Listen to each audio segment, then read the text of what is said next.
Hi, welcome to the video. So in this video I'm going to teach a couple scale sequences that allow you to do fast scale runs and make them a little bit more interesting than if you just ran straight through the scale.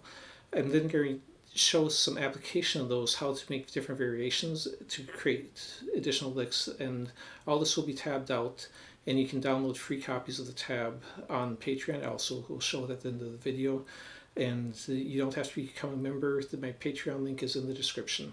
But let's go and jump into this.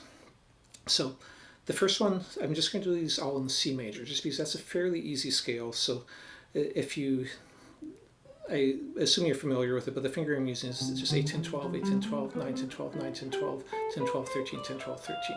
Okay, so the first one, it's just a simple sequence of, so I'm going, a lot of times when I'm going to do a descending scale run or ascending, I'll start the opposite direction. That makes it sound a little bit less like a scale. So I'm going to start ascending and then I'm going to descend. So that's the sequence. Basically, it's, if I think of this first note of the scale as my 1, 2, 3, 4, 5, 6, and count through it, I'm starting on the third note, back to the first, second, third, then 4, 5, 6. So the last three notes are just straight scale run. So those could be left off or they could be extended. So if I wanted to go further down the scale, that's fine. I wouldn't have to stop at there. But for exercise purposes, I'm going to then start over that sequence on each string. So would be done faster. And picking wise, it'll be on the tab, but basically I'm starting on a downstroke, which allows me to do economy picking throughout this. So I'm going down, up, which allows me to sweep an up into the next note. And then I'm just going to start over on that. So let's go and do the ascending version of that. So it's not just going to be playing the same thing, but ascending. It'll be playing the same pattern. But so with that in mind, if I think of again this as a 3, 1, 2, 3, then here's my first note of the scale. This I'll be starting from this side. 3, 1, 2, 3, and now I'll be starting an upstroke, and then continue down the scale.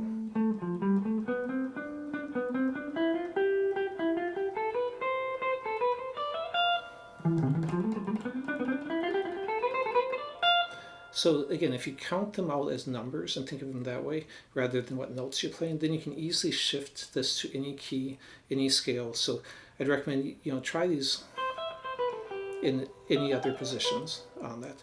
And you can easily reverse it just by doing the same numbers, but starting with this is your first note instead of this is your first note. Okay, so let's go into the next sequence. This is another simple one where I'm doing a 4-note pattern and then a 3-note scale run. I purposely put these two together because the picking is the exact same for them. So that way you only have to get down one picking pattern for the ascending and one picking pattern for the descending. So now instead of starting on the 10, I'm going to start on the 12 and go 12, 13, 12, back to 10, and then the scale run.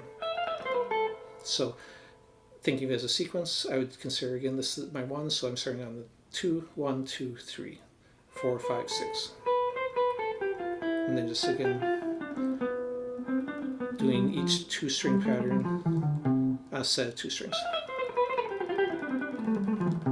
Would be that. And then reversing it. Again, 2, 1. And now starting on the upstroke, again, it's the same picking as the other pattern. So that's why I consider these simple, because they're fairly easy patterns. Now, it doesn't mean it's easy to get them up to speed.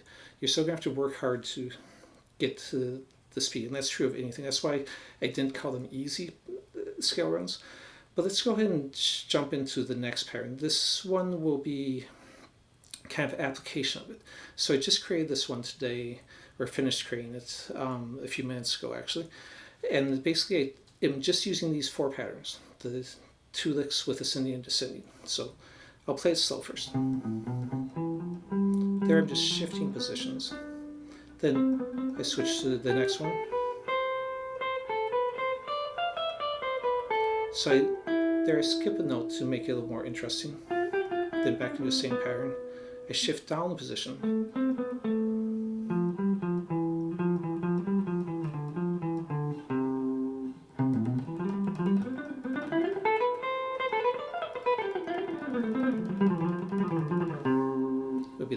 So again, to make it more interesting, like at the end there, I leave off the scale runs, and in this case I go right to the note of the next one. So then I reverse and do the other version. So I'm doing both ascending and descending of that same one. A couple of scale notes connect me to the next position.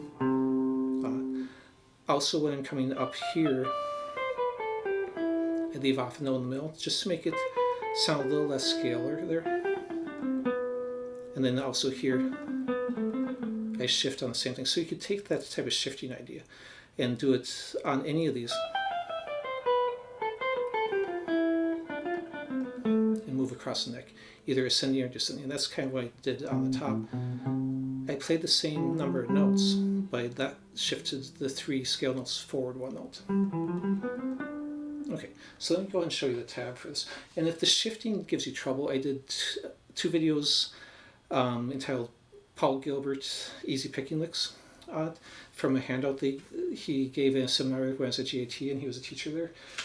That lick shows shifting across the neck, and on in the first one, and the second one, I extrapolated the idea into all the positions on the neck, so you've got a shifting idea that does all the positions. So you can check those out. So here's what I just did for the scale patterns.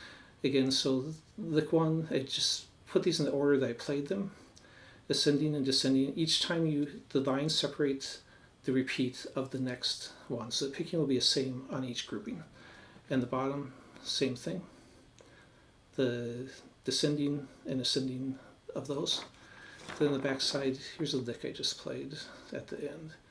So again, with the scale shifting, and as you can see with the lick 1 and 2s written over top of them, they're pretty much other than a couple of connecting notes, the entire thing is just those 2 licks. Now, if I was really writing a song I wouldn't use those just 2 licks like that. It's a little excessive. It, I think, doesn't make it sound as good as it potentially could, but this is much of an exercise just to get you used to using the different ideas. Anyways, if you like the video, please subscribe, and thanks for watching.